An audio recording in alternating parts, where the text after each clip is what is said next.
Greetings, everyone, and welcome to Stunted, the Fimi Artist Spotlight series. And today it's my pleasure to be talking to Mon3y Mom.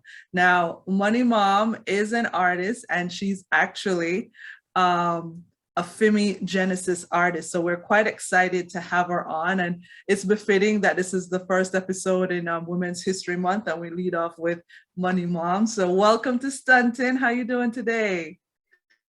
Thanks for having me. I appreciate it. I'm doing pretty well. So super excited and nervous. This is my first actual interview about my artwork. So it's an exciting process and kind of like a nerve-wracking one just a little bit. Yeah, it's okay. I'll be gentle, I promise. All right, so can you tell us, like, when did you know that you are an artist, or the first time you started practicing art from a child? Oh man, I've been an artist my whole life. My mother, she's an artist. My father, he's super creative, and I was just embraced as a child to be creative and to be different. So like I knew, like as soon as I knew what art was, I probably was doing it before then, but I knew I was an artist. Yeah. Okay. So what kind of art do you do, for those of us who don't know your work? Geez, I do a little bit of everything. What Okay. I'm releasing on the Fimi market is actually some of my first digital work. So I've been like I've studied a lot of different art, from sculpture to acrylic painting to photography to just anything you can think of with art. I mean, like even theater. I've played the viola. Like I've done everything that has to do with art, probably. And so digital art, like and getting into like this whole Web3 digital art thing, is fairly new as far as like selling art for me. But yeah, I do all types of art. I have sculptures around. I have acrylic painting. I have photography. I have just a lot of things. So yeah, so the pieces that you'll be seeing on Fimi are more of me getting into my digital style. They're digital collages, and yeah. It's interesting that I don't think I've met an artist that has such a wide range. As you just said, I mean, you play an instrument, you said the viola, and you're into digital art and you're into sculptures. And I'm just wondering, like, which one of those are any combination, which one soothes you?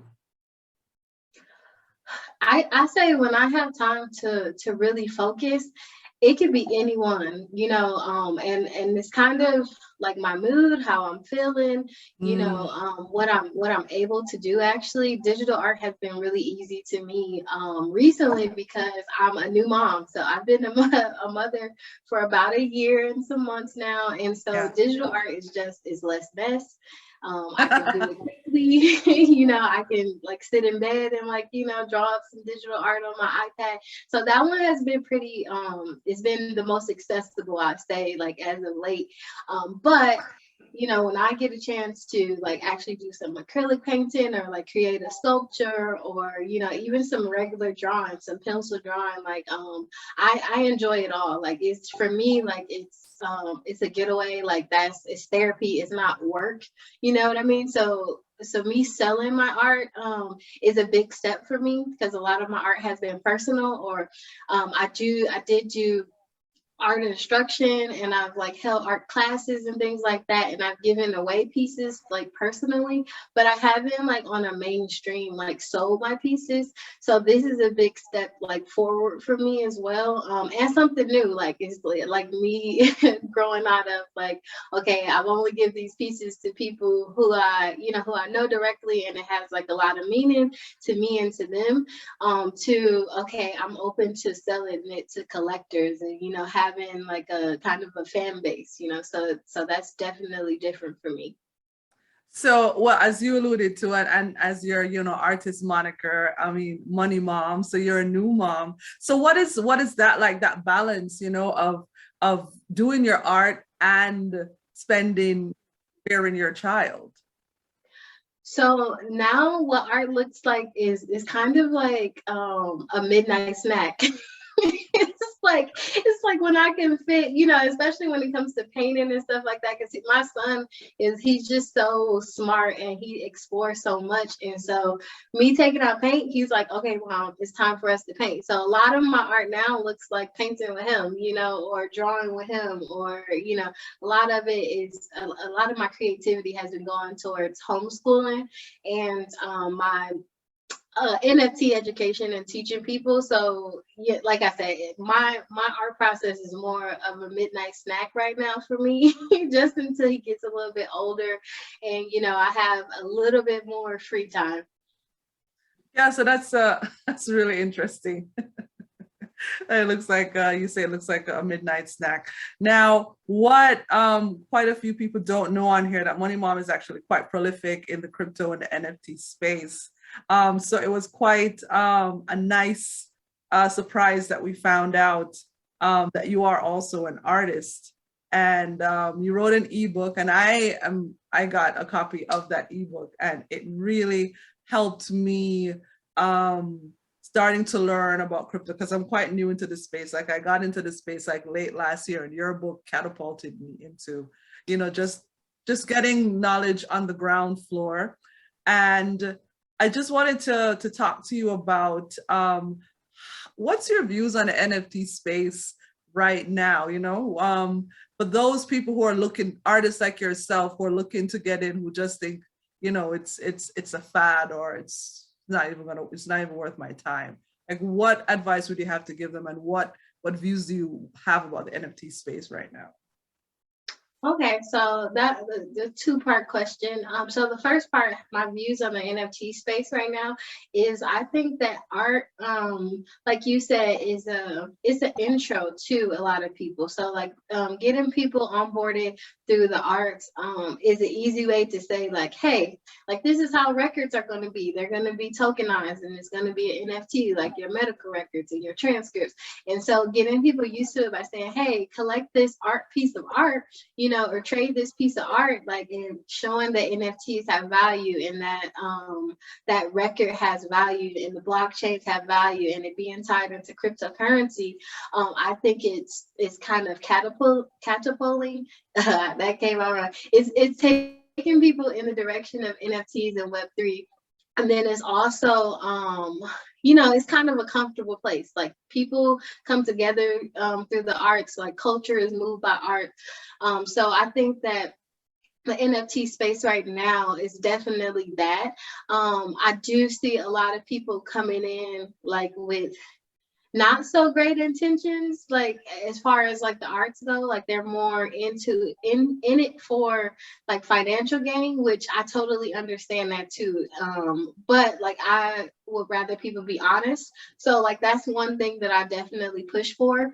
And then the second part of the question about the artist, I think that a lot of traditional artists like myself, it takes a minute to actually like grasp the concept like of, you know, what an NFT is, what it can be, and what it means for you.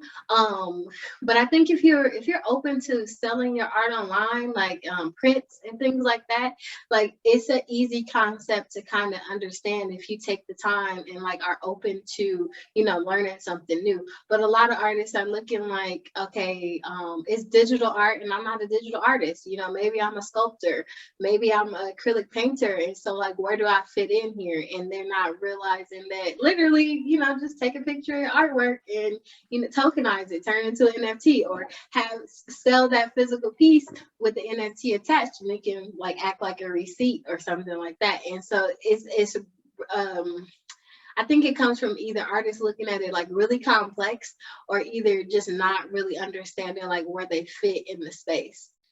Yeah, And sorry. No, well, I think you touched on something really, really important, especially for those artists who are, as you say, more traditional, you know, like they paint, they do ceramics, they do glass work. Like, how do they enter into NFT space? And as you say, and what there's like this popular trend among more traditional artists where they take a picture of the actual artwork, and that's the NFT tokenized, just to give, you know, people a little bit more information, and then they send the actual art to the buyer. So it's just an extra step, but it's something that tethers your art into the metaverse. So Yeah. are doing that. Yeah, and it's also another way to sell. You know what I mean? Like if you sell at a gallery, if you sell online, you sell on Etsy. Like if you are using all these outlets, even if you go to like physical, like art fairs where you set up a booth and you have your art right there and you show people your art. Yeah. It's basically the same. It's just another outlet for you to sell your art. And I think when people start to look at it like that, it'll make it way easier for them to kind of pivot into the space. Like you don't have to stop what you're doing or stop selling at galleries or stop selling on Etsy. Like this is just another way, like you said, to move yourself into Web3 and to be a part of that progression that's happening. Yeah, I mean, yeah, that was a really good recap. And I wanted to find out, in the digital sphere, since you're producing digital prints and works, like what is your style? Because I've seen how you treat the female body, which is for me it just looks like reverence. But yeah, tell us more about your style and your process. I know you have a 1-year-old, so I don't know if there's a process with the midnight snack situation. But yeah. So I get inspiration from a lot of different places. And I guess my process would be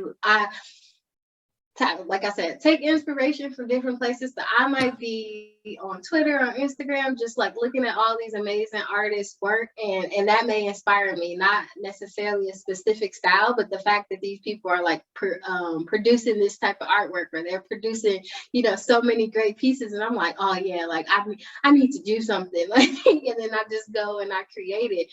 It's really, to me, is kind of, I don't know, like creating art for me is kind of like breathing. It's just, for me, it's a matter of having time.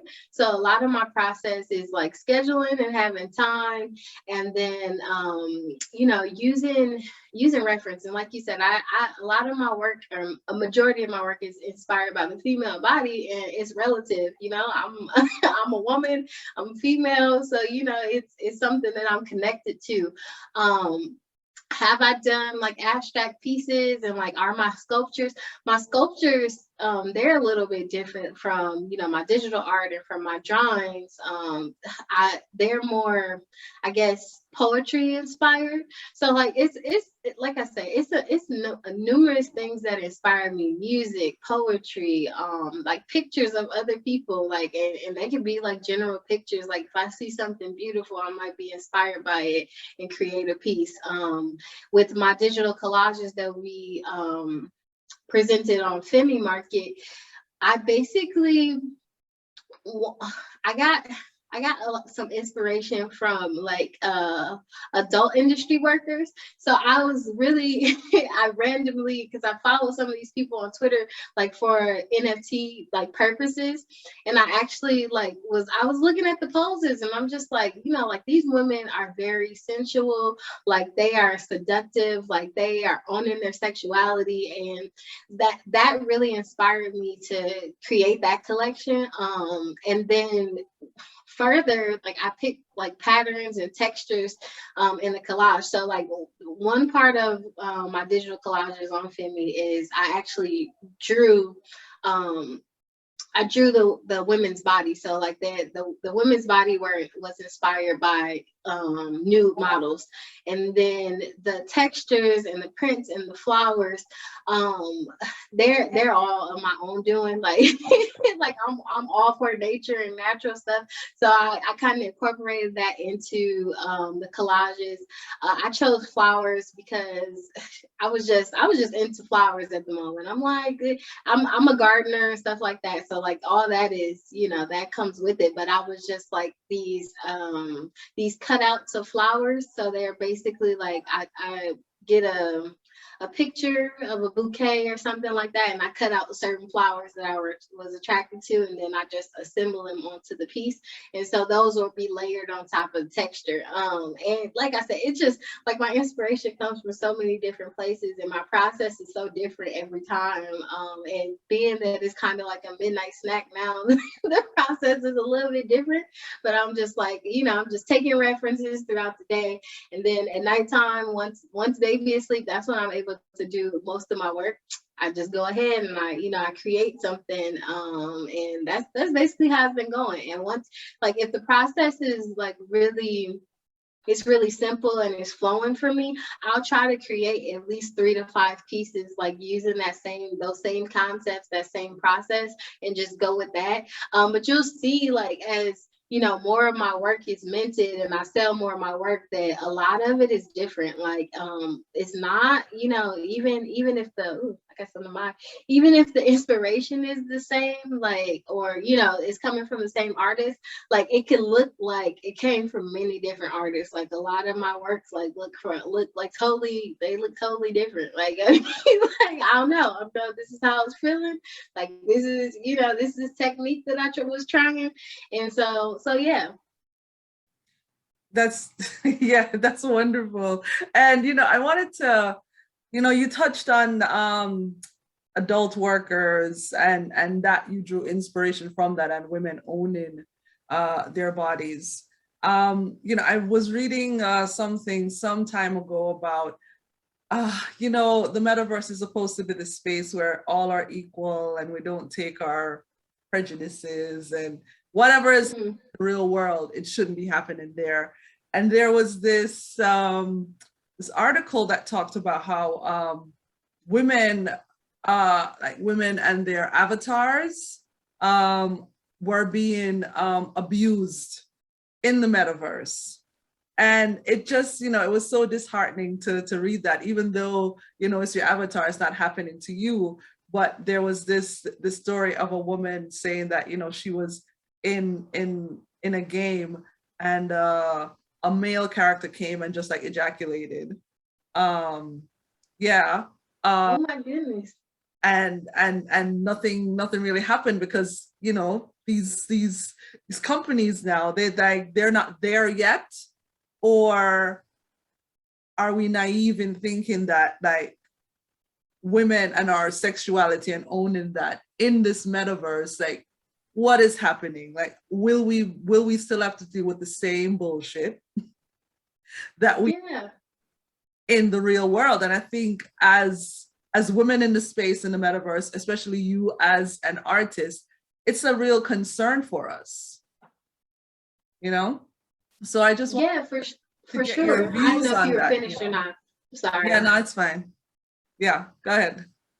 No, okay. So one thing I'll say about that is, as much as we want this to be like a kumbaya sort of place where like real life issues aren't a factor, like in the metaverse, that's not reality. Like, as long as we have, racism, sexism, transphobia, like all these different things and issues that we deal with in real life, we're going to continue to deal with them, whether it's Web 3, Web 4, Web 8. Like, if it's still happening in real life, like, we can't expect it to just go away because we have this like new internet or progression of the internet. Like, we have, like, it really takes, like, I want to say, like, I'm hopeful and like in saying this, but it's gonna take some generations, like, of people being like, okay, that's not right. Like, everyone should be accepted. Like, we should all recycle. It's gonna take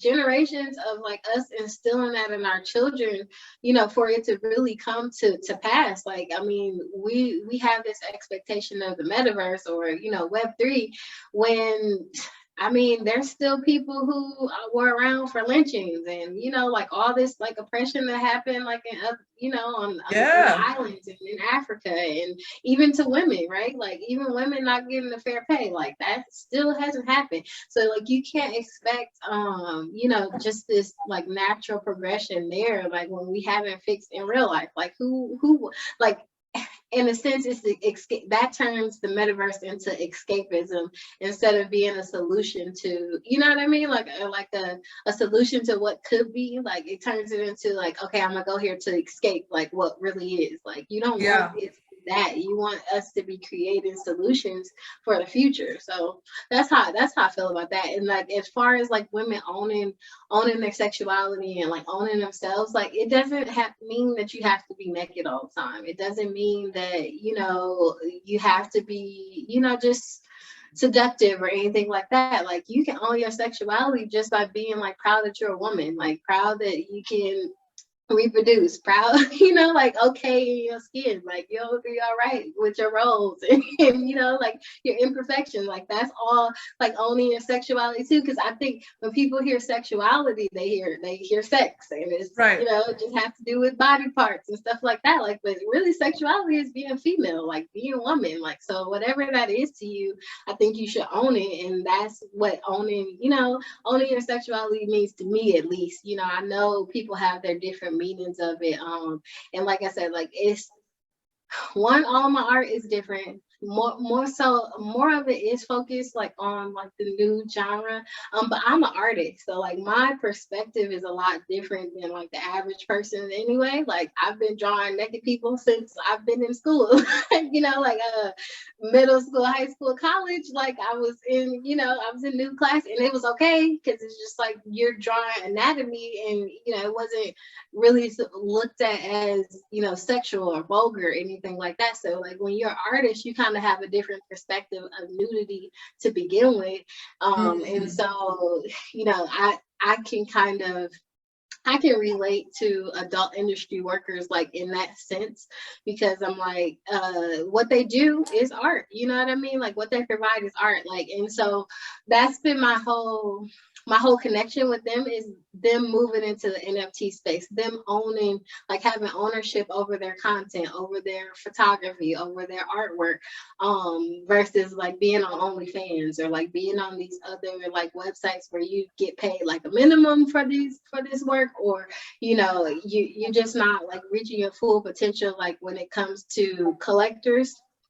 So yeah, so for me it's like also educating those that realm too, and that genre of artists as well, because I mean I have new artists like in the NFT space that aren't adult industry workers, like they just do nude photography. Like there's a huge group of them, like, and Yeah. so who are, you know, like who are we to say like no, you guys can't be here, or you know, not like try to leave these people behind. Like if anything, I feel like stock investors and adult industry workers are going to be the easiest people to transition to this space because they're already here. Like if you're into the stock market, you're going to get used to like buying crypto and trading crypto and stuff like that because you're used to fluctuation, you're used to holding, you're used to how like markets work and stuff like that. And then as far as sex workers, they expect more so digital, like, you know, OnlyFans and stuff like that. They're already here. Like they've been selling their pictures and their content online. So yeah, it's just one, like perspective. Two, you know, people have to be like within reality, like with everything too. Like you want it to be this great thing. We have like hopeful plans for the future, but you gotta be real. You know what I'm saying? Like you gotta be real with like Yeah. what, and in tune with what's going on in the world. You can't just be like, oh, the metaverse is here. None of that exists anymore. No, it is very real. It exists. Like, and proof of that is the segregation still in the NFT space. Like when like a few months ago before Spaces happened, it was Web3, NFTs, whatever. It wasn't like women in NFT. It wasn't African NFT. There wasn't, you know what I mean? Like there was none of this like kind of segregation in the NFT realm. But as soon as people start to feel that they were not included, that they weren't represented well, that it was some type of, you know, segregation, like, or, you know, oppression. They Like started creating their own groups. They started creating their then it was own. like, okay, let me create my own thing because, you know, I don't feel welcome here. And so you see that firsthand there. So like you know, for people to be like, oh, it's all kumbaya and like it's nothing bad and it's all good and like we all support each other, it's just not, you know what I'm saying, it's not true. Like it's not sustainable. Like we have to be real with these things so we can fix them. Nice. Yeah, last question. Why did you choose Fimi as an artist? Why? Oh, good question. Okay, so I originally I looked at Rarible. So when I was actually making my NFT course, I did mint some pieces on Rarible, but I never advertised them and I never sold them. And my whole thing with finding a marketplace was, one, I like that I had a lot of input, like in the process of like launching Fimi Market. Like we were in group chats, like I know the main people who are running Fimi Market. Like, so it was just one that was kind of a breath of fresh air, like me knowing everything I know about Web3 and, doing research on marketplaces and even like creating my NFT ebook. It was just like, to me, it felt like a no-brainer. Like I was, and the fact that like I was invited, like that was really flattering. I applied for Unknown Origin like way back in the day, like even before I considered like anywhere. Like I applied for it, and they're like, your work is just not original enough. Like come back to us when you got some original pieces, like just stuff like that. And I was just like, oh, okay. So the fact that I was invited, the fact that like I got to give input, the fact that you guys are doing this right now, like to me it was really and I don't say this lightly, it's a once in a lifetime opportunity to like be a Genesis artist with a platform that was up and coming, that I actually could talk to, the CEO and the creators and developers. Like all of that is so intimate and it means so much to me, that it was kind of a no-brainer to pick Fimi Market. And when I first heard Miguel talk on Spaces, like he didn't follow me at first. Like I think we were in a few spaces together and I'm like, okay, like who is this guy? Like whatever, he seems important. And so he didn't follow me like right off the bat. Like, but then once I start talking about NFTs and stuff like that, then we start to follow each other and we interacted. And then I found out that he was doing his marketplace and he actually invited me. And we had talks and I was just like, yeah, man. And then Dow definitely, like she goes hard for Miguel. Like she's like, that's my boy. Like, I trust him, all of these good things. So it was just all this good energy, like it was all these good feelings. And so to me, it was a no-brainer to go with Fimi. And it really, to me, it being a new market and like the anticipation for people to really see my art, like, and like be able to collect my art. I did this like strategically in a way. I do have an art Twitter, and I kind of like that kind of fell to the wayside just a little bit, because this was really supposed to be affiliate marketing. So the Mon3y Mom was really all focused on affiliate marketing and, just making money and passive income, all these different things. And so once I did the NFT ebook, and I started talking in spaces, it just took over. So unintentionally, it took over. And I was like, okay, so now I have an audience, I have a growing audience. I have trust in this community. I have a network.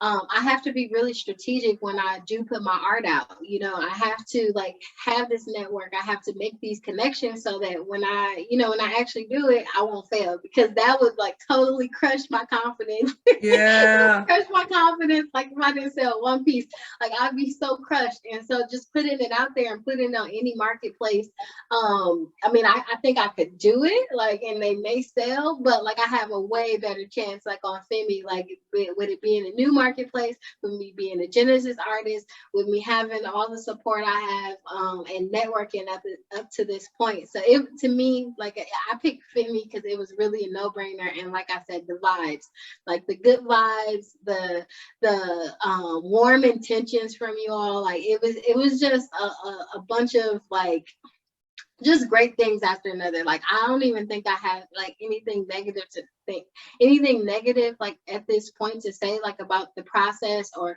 the team or like how I'm feeling about putting my art on the marketplace, or like sure, I don't even like I don't even know like a lot of stuff. I'm not gonna lie to you, like I I know the basics. I know my art is gonna be on there. I know you guys are great, but I trust you guys so much that I'm almost like, okay, like when are we launching?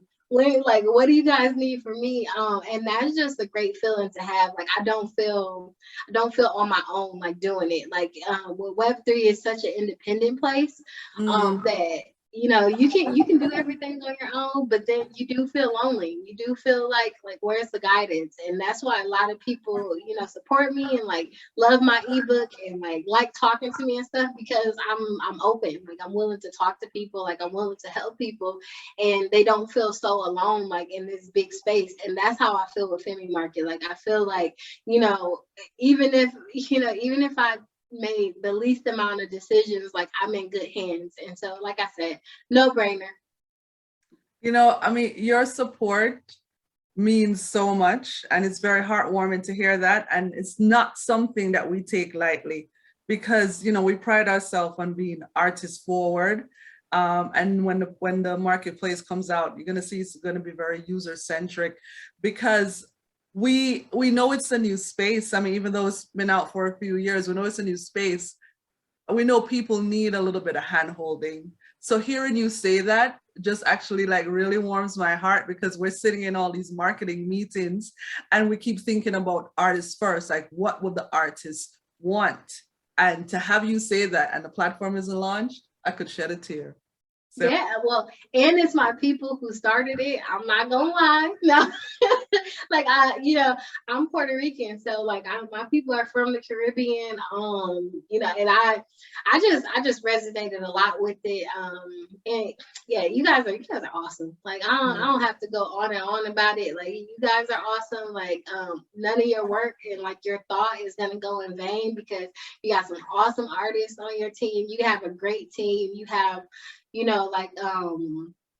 kind of a close-knit, like family feeling, like type of team. Like, and to me, that's some good ingredients to have, like, especially when you're in this Web3 space. Like, it could be like, one, hard to trust people just in general, and then two, hard to find people who are as devoted and like care like how you do, especially when it comes to like payment and like, like hiring people like to do that. Yeah. And so that's just really exciting. It really is. Well, thank you so much for taking the time to talk to us today. We really appreciate your time. We appreciate the energy, the vibes that you have brought to this stunting episode. Can't wait to see your NFTs live on the Fimi Marketplace. So me too. I'm so excited. Well, thank you so much. And thank you. Tune in next time, everyone, for the next episode of Stunting. I am Diana. We'll see you next time.